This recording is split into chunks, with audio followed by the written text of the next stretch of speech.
स्वार्थ बनाया। सनातन का झंडा गाड़े रहिए, कायदे में रहेंगे तो फायदे में। बाबा बागेश्वर का दरबार मुंबई में ठीक से सजा नहीं की, सियासी सत्संग शुरू हो गई। नागपुर की गूंज मुंबई में शोर में तब्दील हो गई है। विवादों की जो पोटली नागपुर में खुली थी, वो मुंबई तक पीछा कर रही है। मुंबई के मीरा रोड पर आयोजित होने वाले धीरेन्द्र शास्त्री के दिव्य दरबार का कांग्रेस लगातार विरोध कर रही है। कथावाचक धीरेन्द्र शास्त्री पर अंधविश्वास फैलाने का आरोप लगा रही है। कांग्रेस ने पिछली बार नागपुर में हुए विवाद को ही आगे बढ़ाया, लेकिन इसे संत तुकाराम के अपमान से भी जोड़ा है। महाराष्ट्र कांग्रेस के अध्यक्ष नाना पटोले ने बकायदा महाराष्ट्र के मुख्यमंत्री एकनाथ शिंदे को चिट्ठी लिखकर बागेश्वर दरबार पर रोक की मांग की। चिट्ठी में पटोले ने प्रगतिशील महाराष्ट्र का हवाला दिया, बाबा पर संत तुकाराम और वारकरी समुदाय के अपमान का आरोप लगाया, तो बीजेपी ने कांग्रेस पर हिंदू विरोधी बताते हुए हल्ला बोल दिया। कांग्रेस के साथ एनसीपी भी नजर आ रही है, तो वहीं बीजेपी ने कांग्रेस के विरोध को हिंदू विरोध से जोड़कर सियासी आग को नई हवा दे दी है।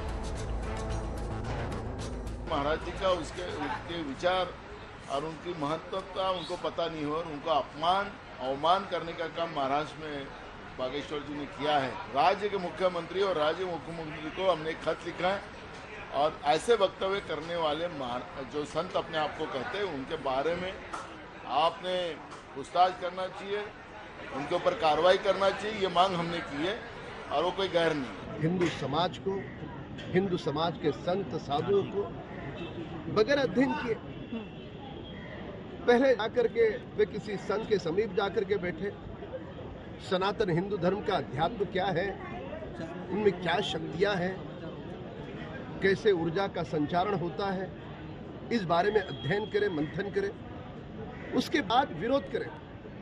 केवल हिंदू धर्म के साधु संत है करके अधूरे अध्ययन के आधार पर यदि कांग्रेस दल विरोध करता है, तो पुनः एक बार वे हिंदू साधु संतों के घोर विरोधी है, यह बात सामने आई। बाबा के मुंबई दरबार पर शिंदे सरकार काफी अलर्ट है। सरकार नहीं चाहती कि कोई विवाद हो। यही कारण है कि पुलिस ने मुंबई दरबार के आयोजकों को आगाह किया है कि कोई भड़काऊ बयानबाजी न हो, कोई सांप्रदायिक बयान न दिए जाए। बागेश्वर धाम को लेकर लगातार विवाद जारी है। इस विवाद के बीच एक बार फिर धीरेन्द्र शास्त्री महाराज महाराष्ट्र पहुंचे हैं। महाराष्ट्र के मुंबई के सटे हुए मीरा रोड इलाके में आज वो अपना दरबार करेंगे। दरबार के लिए मुंबई के अलग अलग इलाकों से लोग पहुंचे हैं। मेरे पीछे आप तस्वीरें देखिए किस तरीके से लोग जो हैं वो यहाँ इकट्ठा हुए हैं। ये हजारों की भीड़ जो है वो धीरेन्द्र शास्त्री के दरबार के लिए यहाँ पहुंचे हैं। एक तरफ सियासत है जो लगातार धीरेन्द्र शास्त्री पे निशाना साध रही है। महाराष्ट्र कांग्रेस के अध्यक्ष नाना पटोले लगातार इसका विरोध कर रहे हैं।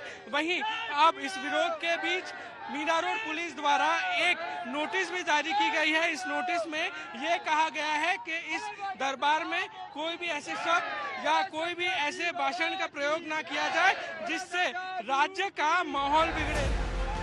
बागेश्वर बाबा के हिंदुत्व मुहिम के कारण शिवसेना के दोनों गुटों ने चुप्पी साध ली। शिंदे गुट ना तो बीजेपी की तरफ पक्ष में बयान दे रहा है और ना ही उद्धव गुट कांग्रेस के साथ खड़ा दिख रहा है। मेरी जानकारी के अनुसार इस बयान के लिए बागेश्वर धाम सरकार ने सार्वजनिक तौर पे माफी मांगी है। मेरी समझ से ये विषय वहीं खत्म हो जाना चाहिए, क्योंकि संत तुकाराम जी के गांव के लोग जब तुकाराम जी को वेड़ा तो क्या कहते थे, तब वो मुस्कुरा के हाथ जोड़ के उनको माफ करते हुए चले जाते थे। अगर सनातन धर्म का प्रचार प्रसार हमारे देश में हो रहा है तो हम अपनी खुशी जाहिर करते हैं। समय समय पर हमारे महापुरुषों ने हमें ज्ञान दिया है, हमारे साधु संतों ने, ऋषि मुनियों ने हमें प्रेरणा दी है। उसी क्रम में यदि कोई भी युवा उपदेशक हमारे समाज को एक दिशा देने का काम करता है तो हम सदैव उनके साथ रहते हैं। यदि कोई उन्माद फैलाना चाहता है, सद्भावना बिगाड़ना चाहता है, तो हम उसके खिलाफ होते हैं। 3 महीने पहले ही जनवरी में नागपुर में बागेश्वर बाबा का दरबार लगा, तब बाबा डबल मुसीबत में घिर गए थे। जन जागृति समिति ने अंधविश्वास फैलाने और जादू टोना करने का आरोप लगाते हुए चुनौती दे डाली थी, तो कांग्रेस और एनसीपी ने संत तुकाराम पर दिए बयान को लेकर बाबा के खिलाफ मोर्चा खोल दिया था। अब तो दरबार मुंबई में है, तो विवाद, बवाल और सवाल कैसे न हो। लेकिन हैरान करने वाली बात यह है कि यही कांग्रेस के नेता मध्य प्रदेश में बाबा बागेश्वर धीरेन्द्र शास्त्री के दरबार में हाजिरी लगाते हैं। मुंबई से ऋतिक भालेकर के साथ आज तक ब्यूरो।